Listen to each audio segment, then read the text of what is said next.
తాకట్లో ఉన్న మీ బంగారాన్ని విడిపించి ఆ రోజు ఆన్లైన్ రేటుకి కొంటాం. Sharma gold company. నమస్కారం, సుమన్ టీవీకి స్వాగతం. నేను మానస. ఈరోజు మనతో పాటు ఉన్నారు ప్రముఖ ఆధ్యాత్మికవేత్త ప్రొఫెసర్ డాక్టర్ ముల్లపూడి సత్యనారాయణ మూర్తి గారు. వారితో మాట్లాడదాం. గురుగారు నమస్కారం అండి. గురుగారు, ఇప్పుడు చాలా మంది కూడా యోగ సాధన దిశగా వాళ్ళు పయనిస్తూ ఉన్నారు. అందులో భాగంగా క్రియాయోగం గురించి ఎక్కువగా వినిపిస్తోంది. అసలు ఈ క్రియాయోగం అంటే ఏంటి, ఎలా సాధన చేయాలి, అసలు ఎవరు క్రియాయోగం సాధన చేయొచ్చు తెలియచేయండి. మనకి మొట్టమొదట యోగి పరమేశ్వరుడు. యోగులలోకెల్లా గొప్ప మహాయోగి యోగీశ్వరుడని శ్రీకృష్ణ పరమాత్మని అంటాం. కాబట్టి ఆ పరంపర నుంచి స్టార్ట్ అయింది. ఆ తర్వాత మహావతార్ బాబాజీ, ఈ క్రియాయోగం అని అన్నారు కదా, ఈ క్రియాయోగానికి మూల పురుషుడు మహావతార్ బాబాజీ. రజనీకాంత్ గారు ప్రతి సంవత్సరం హిమాలయాస్కి వెళ్ళి మహావతార్ బాబాజీ గారిని దర్శించుకొని ఎన్నో ఫోటోలు మన సోషల్ మీడియాలో ఉన్నాయి. మరి ఆయన శిష్యుడైనటువంటి లహరి మహాశయుడు, ఎవరి శిష్యుడు? మహావతార్ బాబాజీ శిష్యుడు లహరి మహాశయుడు. ఆయన ఒక మిలిటరీ ఆఫీసర్గా పనిచేసి తర్వాత మహావతార్ బాబాజీ గారు ఆయన మిగతా లహరి మహాశయుడు ఇన్కంప్లీట్గా చేసినటువంటి యోగ సాధనని, క్రియాయోగాన్ని కంప్లీట్ ఈ జన్మలో చేయించి లహరి మహాశయుడిగా జన్మించి ఆ జన్మతో కంప్లీట్ చేయించి సాధన ముక్తినిస్తారు. అలాగే లహరి మహాశయుడి శిష్యుడైనటువంటి యుక్తేశ్వర్ మహారాజ్ అంటాం. ఆయన ఈ క్రియాయోగాన్ని కంటిన్యూ చేసుకుంటూ వచ్చారు ఆ లెగసీని. తర్వాత మన గురుదేవులైనటువంటి పరమహంస యోగానందుల వారు, ఇదిగో వీరే పరమహంస యోగానందుల వారు, అన్ ఆటోబయోగ్రఫీ ఆఫ్ యోగి అని ఒక యోగి ఆత్మకథ అని అద్భుతమైనటువంటి బుక్ రాశారు. ఆయన తన మాటలతో ఫస్ట్ అంతే ఈయన్ని మించినటువంటి యోగీశ్వరుడు ఎవరు లేరు. ఈయన్ని మాత ఆనందమయ్యి మాత కూడా ఈయన్ని కలిశారు. తర్వాత మహాయోగులు అందరూ ఇంచుమించు వీళ్ళంతా కూడా కలుసుకునేవారు. ఆ క్రియాయోగానికి మన గురుదేవులైనటువంటి పరమహంస యోగానందుల వారు యోగదా సత్సంగ్ అని చెప్పేసి అక్కడ మనకి రాంచీలో ఈ ఆఫీస్ స్టార్ట్ చేశారు, ఆశ్రమం. యోగదా సత్సంగ్, వైఎస్ఎస్ అంటాం. దాన్ని ఇప్పుడు పరంపరగా తీసుకెళ్తున్నారు ఈయన శిష్యులైనటువంటి, నాకు ఇమీడియట్ గురువు అయినటువంటి శాంతానందగిరి స్వామి. మేము స్టూడెంట్స్గా ఉన్నప్పుడు శాంతానందగిరి గారు అన్ని ఊర్లు తిరుగుతూ ఉండేవారు. రాంచి మనందరం వెళితే ఆయన ఇక్కడ ఇనిషియేషన్స్ ఇచ్చేవారు. ఇదే క్రియాయోగం అనమాట. ఈ క్రియాయోగం యోగాలలో మనకి మెడిటేషన్స్లో చాలా రకాలు ఉన్నాయి. మెడిటేషన్లో మనము ఇదేమో పరమహంస యోగానందుల వారు ఇచ్చిందేమో క్రియాయోగం, మహర్షి యోగి గారు ఇచ్చిందేమో ట్రాన్సెండెంటల్ మెడిటేషన్. ఇప్పుడు మన శ్రీ శ్రీ రవిశంకర్జీ గారు కూడా అదే సిస్టమ్ ఫాలో అవుతారు. ఆనందమూర్తి గారు ఇచ్చినటువంటి, బాబా గారు ఇచ్చినటువంటి మెడిటేషన్ ప్రాసెస్.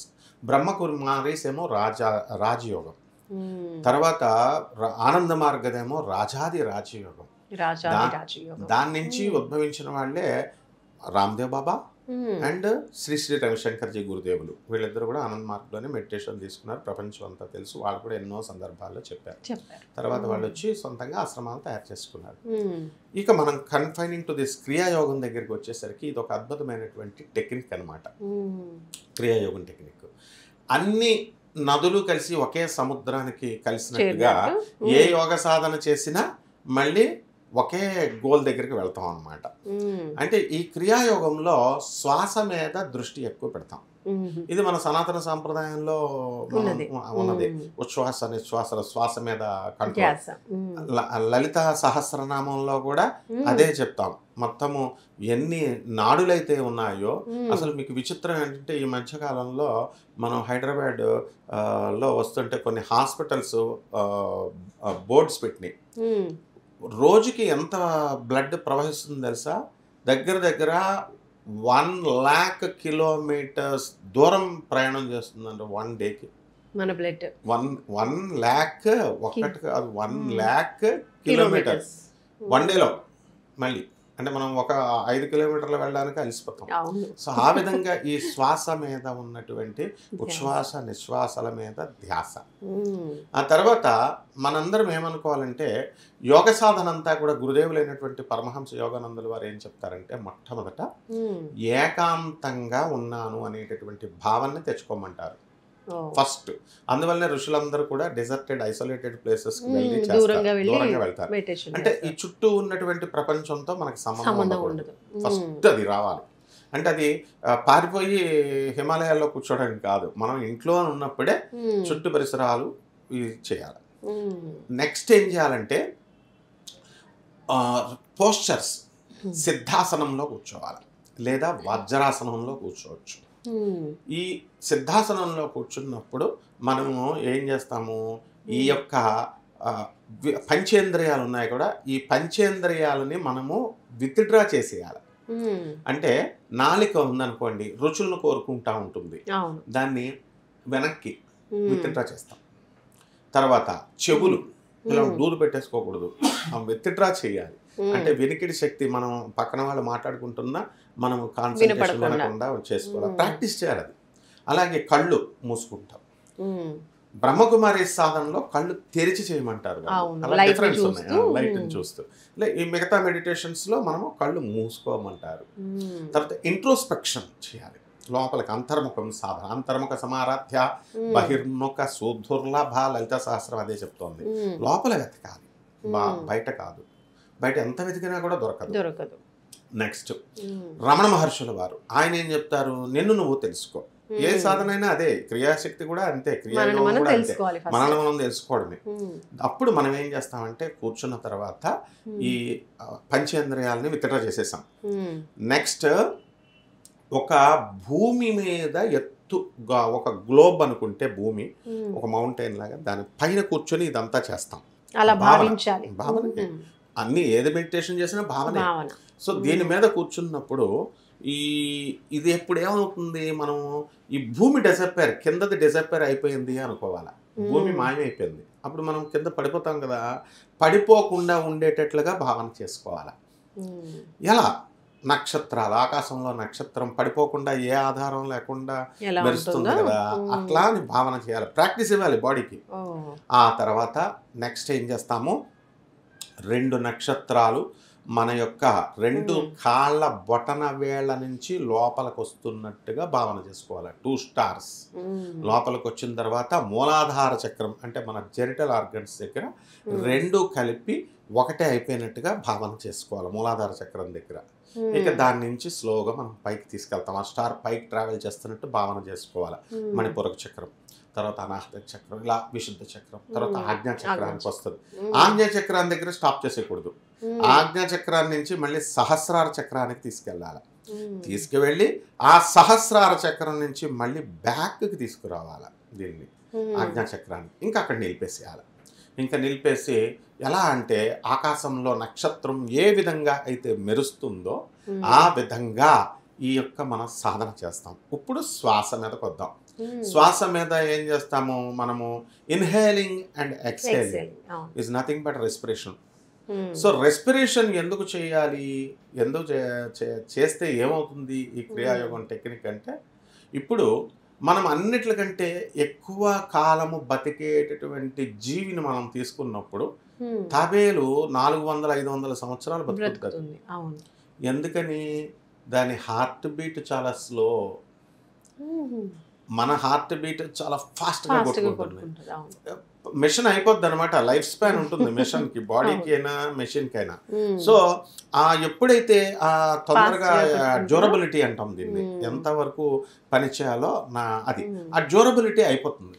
అయిపోయి ఆ స్పాన్లో ఏమవుతుందంటే ఇంకా మనము మెచ్యూరిటీ ఆఫ్ లైఫ్, మెడిసిన్స్కి అలాగే మెచ్యూరిటీ డేట్ ఉంటుందో ఆ మెచ్యూరిటీ అయిపోయింది, ఆ డేట్ అయిపోయింది, పోతాం మనం. ఎప్పుడైతే తాబేలు స్లోగా కొట్టుకుంటోంది కాబట్టి కొన్ని లక్షల సంవత్సరాలు, 100ల సంవత్సరాలు బతకడానికి అవకాశం ఉంది. ఈ మెడిటేషన్లు ఎందుకు చేయమంటారంటే శ్వాస మీద దృష్టి పెట్టినప్పుడు హార్ట్ బీట్ స్లో అవుతుంది. This is the reason. So ఎప్పుడైతే హార్ట్ బీట్ మనకి స్లో అవుతుందో then automatically will live for long. అంటే గురుగారు ఈ యోగా సాధన వల్ల ఆరోగ్యంలో ఎలాంటి ఇబ్బందులు ఉన్నా, ఆరోగ్య సమస్యలు ఉన్నా తగ్గిపోతాయి అని కూడా అంటూ ఉంటారు. దానికి కూడా ఇదే రీజన్ అనుకోవచ్చు. 100% తగ్గిపోతాయి. పతంజలి యోగ శాస్త్రం మనం విన్నాం. ఈ క్రియాయోగం చేసేటప్పుడు మనము స్లీప్లెస్ సెయింట్ అని మనకి గురువు గారి బుక్ లో ఉంటుంది, ఆటోబయోగ్రఫీ ఆఫ్ యోగిలో చాప్టర్స్ ఉంటాయి. ఇందులో ఇదిగో పెర్ఫ్యూమ్ సైంట్ అని మంచి చందనపు వాసన వస్తూ ఉంటుంది గురువు గారి దగ్గర. వాళ్ళ శిష్యులు హిమాలయ యోగులు, ఇప్పుడున్నటువంటి హిమాలయ యోగులు కాదు, అప్పుడు వెళ్ళేటప్పుడు చందనపు smell. And this place is wonders. గురుదేవులు పరమహంస యోగానందుల వారు వెళ్తుంటే అందరూ చెప్పేవారు. Next India's greatest scientist Jagadish Chandra Bose, ఆయన ఈ టెక్నిక్ని మొక్కలకు కూడా ఇచ్చేశారు, అప్లై చేశారు. మనం ఏమనుకుంటామంటే కేవలము మనుషులకేనేమో ఈ మెడిటేషన్ ప్రాసెస్, మెడిటేషన్ యోగాలు ఇయ్యనేమో అనుకుంటాను కదా, చెట్లు కూడా చేస్తాయి. జగదీష్ చంద్ర బోస్ ఫస్ట్ ఆయన సైంటిస్ట్, ఆయన రీసెర్చ్ చేసి మొక్కల మీద ఇమోషన్స్, చెట్టు కూడా కన్నీరు కారుస్తుంది, ఫీల్ అవుతుంది, టచ్ చేస్తే బై టచ్, బై సెన్స్, ఇవన్నీ కూడా ఉన్నాయి. రోజు వెళ్ళి మనము అమెరికాలో ఇప్పుడు క్రియాయోగ టెక్నిక్స్ నేర్చుకున్న తర్వాత ఎక్స్పాండ్ చేశారు కదా ఒకళ్ళొకళ్ళు, ఆ మెడిటేషన్ టెక్నిక్స్లో వెళ్ళి చెట్లకు కూడా బాధలు చెప్పుకుంటారు వీళ్ళు. బాధలు చెప్పినప్పుడు ఆ చెట్టు రెస్పాండ్ అవుతుంది, మన మాట వింటుంది, అది వింటుంది మనుషుల. ఇన్యానిమేట్ బాడీస్, యానిమేట్ బాడీస్, ఈ రెండు కూడా పరమాత్మకు రెస్పాండ్ అవుతాయి. మనం చూపించే ఇప్పుడు పిల్లిని మనం ప్రేమగా చేస్తుంటే అది ఎలాగైతే దగ్గరకు వస్తుందో, ఆవుదోడని ఇలా అంటుంటే ఎట్లయితే దగ్గరకు వస్తుందో, అలా ఈవెన్ టైగర్ కూడా ఈ క్రియాయోగ సాధన వల్ల టైగర్ కూడా ఆటోబయోగ్రఫీ ఆఫ్ యోగిలో చెప్పబడి ఉంది. ఆ టైగర్, ఈ యొక్క వైల్డ్ యానిమల్స్ కూడా మనకి పెట్ అయిపోతాయి. ఇదిగో ద టైగర్ స్వామి అనేవారు, టైగర్కి సవారు చేసేవారు. Next the sleepless saint Ram Gopal Muzumdar అని, ఆయన నిద్రపోయేవాడు కాదు ఆయన. తర్వాత ఇంకో విచిత్రం చెప్తాను, 2 బాడీస్ ఉంటాయన్నమాట ఈయనకి, ఒకే saint, the saint with 2 bodies, 3rd chapter, Swami Pranabananda. The saint with 2 bodies, 2. చాలా ఉన్నారు మహాత్ములు, వీళ్ళందరూ నిజాలు చెప్పినటువంటి వాళ్ళు వీళ్ళు. అంటే ఇక్కడ ప్రజెంట్ అవ్వగలరు, మళ్ళీ అట్ ద సేమ్ టైం ఢిల్లీలో ఏదైనా హాస్పిటల్లో ఎవరికన్నా ఆశీర్వదించాలి అంటే డాక్టర్ల రూపంలో కూడా వెళ్ళిన వాళ్ళు ఉన్నారు చాలామంది. ఏమంటే ఇక్కడ కనబడ్డారండి. అదే టైం గురుచరిత్ర దీనికి ఆధారం. నృసింహ సరస్వతి స్వాముల వారు 5 ఇళ్లల్లో ఆ దీపావళి పండగ రోజున ఒకేసారి ప్రముఖుల ఇళ్ళకి అందరికి వస్తానని మాటిస్తారు, ఇచ్చారు. అంటే ఇదంతా యోగ సాధనలో ఒక భాగం. ఆ తర్వాత మీరు అడిగినట్టుగా ఈ యొక్క అనారోగ్య సమస్యలన్నీ కూడా పటాపంచులైపోతాయి. ఎంతోమంది మనకి ఆ శ్వాస మీద దృష్టి పెట్టడము చేసినప్పుడు మృత్యువుని, అందుకే దాన్ని అమరయోగము అంటారు. అమరయోగం అంటే ఏంటి? దానికి రకాల పేర్లు ఉంటాయి యోగాలకి. అమరయోగం అంటే ఏంటి? మృత్యువుని మనము జయించు. ఓం త్రయంబకం యజామహే సుగంధిం పుష్టివర్ధనం ఉర్వారకుభ్యం మాత్రమేవ వందనాత్ మృత్యోర్ముక్షేమామృతం. ఈ మంత్రం చదివితే ఎంత ఫలితమో ఈ ఉచ్ఛ్వాస నిశ్వాసంలో కూడా ఇది దీని ఇంత ఈడ పింగళి అన్ని టెక్నికల్ పార్ట్స్ మామూలు జనానికి అర్థం కావు. కాబట్టి ఇన్ని వేల ఇన్ని లక్షల నాడులు ఉంటాయి అందరికీ తెలుసు. కానీ అది చూసి కాంప్లికేటెడ్ అనుకుని సాధన ప్రారంభించడానికి భయపడుతున్నారు జనం. సో సింప్లిఫైడ్ వే చేశారు గురుదేవులు పరమహంస యోగానందుల వారు. అండ్ అంతేకాదు హిమాలయ పర్వతాలలో ఇప్పుడు కూడా మహావతార్ బాబాజీ గారు 400 సంవత్సరాల పైన ఇప్పుడు ఈజ్ ఎటర్నిటీని బ్లెస్ చేశారు. ఆయనకి మరణం లేదు, ఇచ్ఛా మరణం. ఆయనకి ఎప్పుడు కావాలనుకుంటే అప్పుడు హీ కెన్ డిసపియర్. మహాయోగులు ఆయన. సో అందరూ మేము వచ్చేస్తామండి హిమాలయాస్కి. మనం ఇప్పుడు అందరూ శంబాలా నగరంకి వెళ్తున్నట్టుగానే హిమాలయాస్కి చాలామంది వెళ్ళారు. ఆ హిమాలయాస్లో మహావతార్ బాబాజీని కలవచ్చు మనం. మిగతా యోగులు కూడా తపస్సులు చేసేటటువంటి వాళ్ళు చాలామంది ఉన్నారు. ఆ తర్వాత ఈ వీళ్ళంతా కూడా ఇమ్మోర్టాలిటీ అంటే వాళ్ళు కనిపిస్తారా గురుగారు మనకి? అంటే వాళ్ళ యొక్క మనం బెగ్గింగ్ చేసుకోవాలి వాళ్ళకి.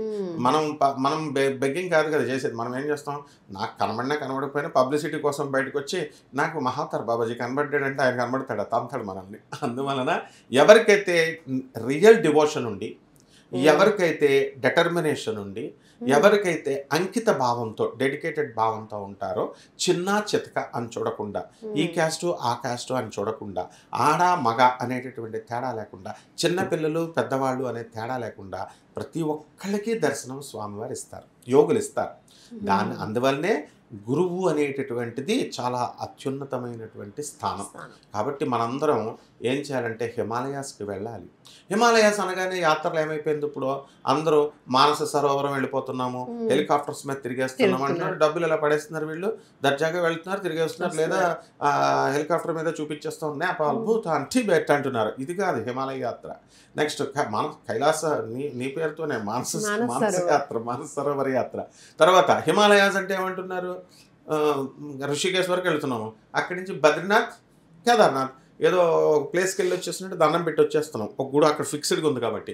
మహావతార్ బాబాజీ యోగులు అలా ఉండరుగా ఫిక్స్డ్గా, వీళ్ళు స్టాట్యూస్ కాదు కదా, వీళ్ళు with physical body they are living, they are having the physical body and at the same time that ఇప్పుడు స్వయంభూ, ఇప్పుడు పోతులూరు వీరబ్రహ్మేంద్ర స్వాముల వారు ఉన్నారు, సమాధిలో ఉన్నారు.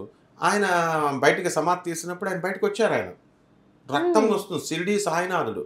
ఇలాంటి మాణికేశ్వర్, మాణిక్యనగర్లో ఉన్న మాణికేశ్వరి మాత, మాణిక్యనగర్లో ఉన్నటువంటి మాణిక్ ప్రభు, వీళ్ళంతా సమాధుల్లో మహాత్ములు, అవధూతలు, వీళ్ళంతా యోగులు. వీళ్ళంతా వెళ్తే మనం ఏమనుకుంటామంటే ఉండరేమో అనుకుంటాం, కానీ ఉంటారు. అందువల్లనే మొట్టమొదటగా యోగ సాధన అందరూ చేసేస్తారు. క్రియాయోగం మేము చేసేస్తున్నాం అండి, మేము ఏకంగా ఆశ్రమంలో మెంబర్ అండి అంటారు వీళ్ళు. ఏంటి, మెడిటేషన్ చేసుకోవడానికి వెళ్ళి ఆ సంస్థకి ₹1,00,000 డొనేషన్ ఎవరు వెళ్ళు ఇవ్వకుండా మేము మెంబర్ అండి అంటారు. అంటే మరి గురుదేవులు ఏమనాలా ఆయన్ని స్థాపించిన ఆయన్ని. కాబట్టి అక్కడ ఇలాంటి డాంబికాలు పనికిరాకుండా చక్కగా ఎవరైతే గురువు గారి మీద ప్రేమతో మనం వెళ్ళి ఆ మెడిటేషన్ చేసి పక్కనోడికి చెప్తే ఏమొస్తుందమ్మా, మనకి ఏమీ రాదు. Men assess through your actions not by your words అన్నారు. గొప్పలు ఏంటి, మనుషులు ఎప్పుడు కూడా మనం చేసే పనులను బట్టి మనల్ని అంచనా వేస్తారు, మనం చెప్పే మాటలను బట్టి. అలాగే జవహర్లాల్ నెహ్రూ చెప్తాడు, మా జేఎన్టీయూలో పెట్టాం జవహర్లాల్ నెహ్రూ బొమ్మ దగ్గర, ఏమిటి, తనను గురించి తాను ఎక్కువగా గొప్పగా చెప్పుకునేటటువంటి వాళ్ళు ఈ హ్యావ్ లీస్ట్ వర్చ్యూస్ అంటాం. అంటే అత్యంత తక్కువ మొరల్ వాల్యూస్ ఉంటాయి వీళ్ళకి, గొప్ప గుణాలు అని మహాత్ములు మరి ఇంత చెప్తున్నారు కదా. కాబట్టి ఈ యోగులందరూ కూడా మనకు తప్పకుండా కనబడతారు. సమాధుల్లో ఉన్నటువంటి వాళ్ళని అందరినీ ముందు యోగం ఆఖరిగా నేను ఒకటి చెప్పి ముగిస్తాను. ఈ యొక్క యోగ సాధన చేసే ముందు ఒక కమిట్మెంట్ ఉండాలి మనకి. గురుదేవులకి ఒక కమాండెంట్, ఆయన కమాండ్ చేస్తాడు. ఇప్పుడు 10 కమాండెంట్స్ అని అంటాం, జీసస్ క్రైస్ట్ 10 ఆదేశాలు. అలా మనం ఫస్ట్ మనల్ని మనం ఒక పెట్టుకోవాలన్నమాట. ఏంటంటే నేను I'm respecting this book, I'm respecting this guru. నేను ఈ పుస్తకం చదువుతున్నానండి, యాంత్రికంగా నవల చదివితే ఎట్లా, ఇది పరమ పవిత్రమైన గ్రంథం, సాక్షాత్తు ఆయన చేతులతో రాశారు. అంటే ఆయన మనకి డైరెక్ట్ మాట్లాడుతున్నట్టే పరమహంస యోగానందుల వారు. మరి ఆయన్ని గౌరవించాలి, ఆయన రచనని గౌరవించాలి. అలాగే క్రియాయోగము ఈ హిమాలయాస్ ఇది చేసినప్పుడు ఆయన ఎదురుకుండగా మనకి కనబడతారు మహావతార్ బాబాజీ వీళ్ళంతా. సో ఆ స్పిరిచువల్ మాస్టర్స్ని గౌరవించాలి. అండ్ నెక్స్ట్ చేసే ముందు ఒకటి చేయాలి, మనం ప్రేయర్ చేయాలి, వాళ్ళ పర్మిషన్ అడగాలి. ఆ పర్మిషన్, స్వామి గురుదేవ మహావతార్ బాబాజీ పరమహంస యోగానందుల వారు మీ యొక్క బ్లెస్సింగ్స్తో మేము ఇది చదవాలనుకుంటున్నాం అని పర్మిషన్ అడగాలి. పర్మిషన్ అడిగినప్పుడు మాత్రము మనం వాళ్ళని ఆహ్వానించినప్పుడు, ఎలాగైతే హిందూ దాంట్లో మనము ప్రార్థనలో పూజల్లో ఆవాహయాన్ని అంటామో, ఆవాహనం చేస్తాము, అంటే అర్థం ఏంటో వాళ్ళు వస్తారు అక్కడ. We have to respect them. అంతేగాని మనం ఏదో చదివేసాం మంత్రం వచ్చేసారు లేదు అని అనుకోకూడదు. వాళ్ళని రెస్పెక్ట్ ఇవ్వాలి. అండ్ స్పిరిచువల్ మాస్టర్స్ యొక్క అనుగ్రహం ఉన్నప్పుడు మాత్రమే మనకి యోగ సాధన, క్రియా సాధన అనేటటువంటిది, క్రియాయోగం అనేది యోగిస్తుందమ్మా, ఫలిస్తుంది. ఊరికనే మనం చేసుకుంటూ వెళ్ళిపోతే ఎన్ని వందల సంవత్సరాలు చేసినా అదేమి యోగించదు. స్పిరిచువల్ మాస్టర్స్ యొక్క ఇది ఉండాలి. అండ్ ఆఖరిగా మనకి ఈ స్లీప్లెస్ సెయింట్ అన్నారు కదండి గురుగారు, నిద్రపోకుండా ఉంటారు ఏంటండి అంటే ఎలా ఉండగలుగుతారు? సాధ్యమా మనకి అసలు? రామాయణంలో ఉందిగా, రామాయణంలో ఊర్మిళాదేవి పడుకుంటే లక్ష్మణుడి భార్య, లక్ష్మణుడు అసలు ఒక్కరోజు కూడా పడుకోలే, ఆయన నిద్ర ఈమె నిద్రపోయింది అని అంటారు. కంపెన్సేషన్ అన్నమాట, నిద్రపోతుంది. కాబట్టి ఆ లక్ష్మణుడు కూడా గొప్ప మరి లక్ష్మణుడు ఎవరు? ఆదిశేషుడు. ఆదిశేషుడు అంటే ఏంటి? పాములు శ్వాస, ఎడా పింగళి అని మనం నాడుల్ని పాములతోనే కదా పోలుస్తాము. సో సర్పెంట్ పవర్ అంటాము. కుండలిని శక్తి అంటే ఏంటి? సర్పెంట్. ఒక సర్పెంట్ రివర్స్ గేర్ లో పడుకుంటుంది, అప్పుడు కుండలినిగా అది రివర్స్ గేర్ లో పడుకుంటుంది, సహస్రార చక్రం ఉండి అది ఈ యోగ సాధన చేసినప్పుడు ఏమవుతుందంటే అది కదులుతుంది. అందుకనే మూలాధారైక నిలయ బ్రహ్మగ్రంథి విభేదిని, మూలాధార చక్రం విచ్ఛిన్నమైనప్పుడు బ్రహ్మగ్రంథి విచ్ఛిన్నం అవుతుంది. అంటే మనకి బ్రహ్మలోకం మీద కంట్రోల్ వస్తుంది. అంటే ఏంటి అర్థం? బ్రహ్మలోకం వెళ్ళిపోతామని కాదు. బ్రహ్మలోకం అంటే ఇదే, అన్ని భూమి మీదే ఉంటాయి. అంటే క్రియేటివిటీ అనేటటువంటి శక్తి మనలో, ఇన్నోవేటివ్నెస్, క్రియేటివ్గా చేయడము, డిఫరెంట్గా చేయడము, యూనిక్నెస్ అని చేయడము, ఆ క్వాలిటీ పెరుగుతుంది. తర్వాత నెక్స్ట్ మణిపూరాంత విష్ణు గ్రంథి విభేదిని, మణిపూరక చక్రం. అంటే ఎవరికైతే ఏమండి మేము తింటున్నామండి కనీసం అరగట్లేదండి అంటారు కదా, డైజెషన్ ప్రాబ్లమ్స్ సాల్వ్ అవుతాయి ఇందాక నువ్వు అడిగిన యోగ సాధన వల్ల. తర్వాత విష్ణు గ్రంథి విభేదిని అండ్ పేరు కోసం మనం ప్రాధాయపడక్కర్లా, ఆటోమేటిక్ పేరు మనకు అదే వస్తుంది. ఇప్పుడు పరమహంస యోగానందుల వారికి ఈయన పేరు కోసం ఎప్పుడు తప్పించలేదు. ఈయన వివేకానందుల వారు, ప్రభాత్ రంజన్ సర్కార్ వీళ్ళు జీసస్ క్రైస్ట్ వచ్చి మహావతార్ బాబాజీని హిమాలయాస్లో కలిశారు. అది కాకపోతే చారిత్రాత్మక ఆధారాలు లేవు, బట్ హీ హ్యాస్ మెట్. ఇలాంటి అన్నిటికీ కూడా ఆధారాలు ఉండవమ్మా, నమ్మకం. నెక్స్ట్ రెండవది, అప్పుడు వచ్చినప్పుడు అప్పుడు వెస్ట్లో అప్పుడంతా వెస్ట్ ఫిలాసఫీ అంతా ఏంటి, వాళ్ళకి ఆధ్యాత్మికత తెలియదు పాపం. వాళ్ళకి కలియుగానికి పర్ఫెక్ట్ డెఫినేషన్ వాళ్ళే అనమాట. వెస్ట్రన్ సైకాలజీలో ఈటింగ్ అండ్ మేటింగ్ అంతే. మిగతా సర్వజీవరాశులు ఏం చేస్తాయి? నిద్ర, మైథునము, భయము, ఆహారము, ఇవే.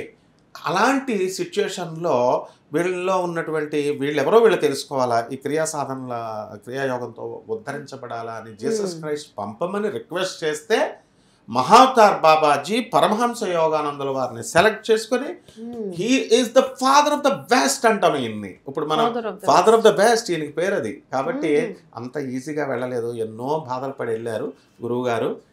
ఇప్పుడు మనందరికీ కూడా చాలా ఈజీగా మనకి ఆ సాధన అనేటటువంటిది ఇస్తున్నారు. ఇదిగో ఆయన జనవరి 5, 1893లో పుట్టారు, మార్చి 7, 1952లో మహాసమాధి అయ్యారు. సో ప్రేమావతారని, ఎన్కర్నేషన్ ఆఫ్ లవ్ అని ఆయన మనం పిలుస్తాం. సో మొత్తానికి ఈ క్రియాయోగ సాధన వల్ల ఎన్నో ఫలితాలు ఉన్నాయి అంటారు. అవునమ్మా.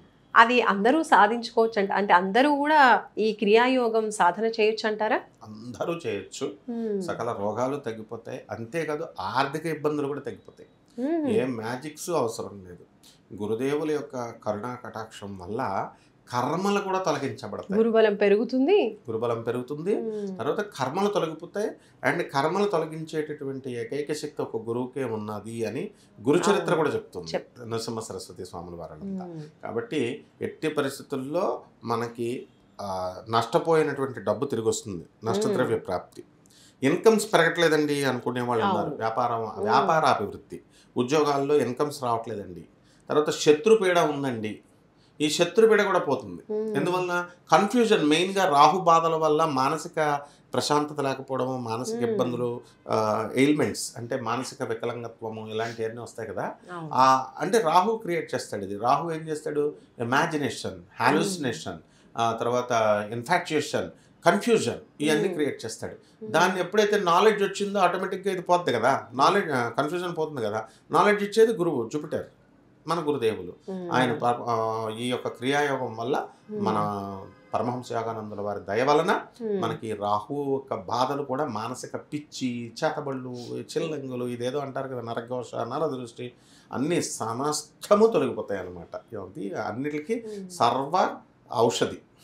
గ్రహాలలో కూడా అన్నింటికన్నా కూడా గురుగ్రహం బాగుండాలి అంటూ ఉంటారు. కాబట్టి ఇప్పుడు గురు సాధన చేయడం వల్ల గురుగ్రహం కూడా మంచి అభివృద్ధి చెందుతుంది. కాబట్టి ఇలాంటివన్నీ కూడా సమస్యలు గురుబలం బాగుంటే అన్ని కూడా అక్టోబర్ 18 నుంచి గురుడు మనకి మిథున రాశి నుంచి కర్కాటక రాశిలోకి వస్తున్నాడు. సో అక్టోబర్ 18 నుంచి డిసెంబర్ 5 వరకు ఉంటాడు. చాలా కొన్ని రాసుల వారికి అద్భుతంగా పనిచేస్తుంది అనమాట. సో మిగతా రాసుల వారందరికీ కూడా మనకి నేను చెప్పినటువంటి అన్ని ఫీల్డ్స్లో ఏ ఫీల్డ్స్లో ఎవరికైతే ఏది డెఫిషియెట్గా ఉందని అనుకుంటున్నారో అది ఫుల్ఫిల్ చేసేస్తారు. ఆ దాన్ని గ్యాప్ను ఫిల్ చేస్తారు. అంటే క్రియా యోగం గురించి తెలుసుకోవాలనుకుంటున్నాం. ఆ యోగ సాధన ఎలా చేస్తారనే విషయాలు తెలుసుకోవాలనుకున్నాం. కానీ ఆ యోగ సాధన ఎలా చేయాలి, పరమ పవిత్రులైనటువంటి యోగా సాధన ఎలా అనేది ప్రారంభమైంది, ఎవరు ప్రారంభించారు, దానివల్ల ఎలాంటి ఫలితాలు ఉంటాయి, ఆరోగ్య సమస్యలు ఉన్న వాళ్ళకి మంచి ఫలితం ఉంటుంది, అలాగే గ్రహ సంబంధించి అన్నీ కూడా సమస్యలు తొలగిపోయి మనకి గురుబలం కూడా పెరిగే అవకాశాలు కూడా ఉన్నాయి ఈ యోగా సాధన వల్ల. ఇలా ఇంత పాజిటివిటీ ఉంటుందనే విషయాలు తెలియజేసినందుకు చాలా చాలా ధన్యవాదాలు గురుగారు. నమస్కారం. నమస్కారం.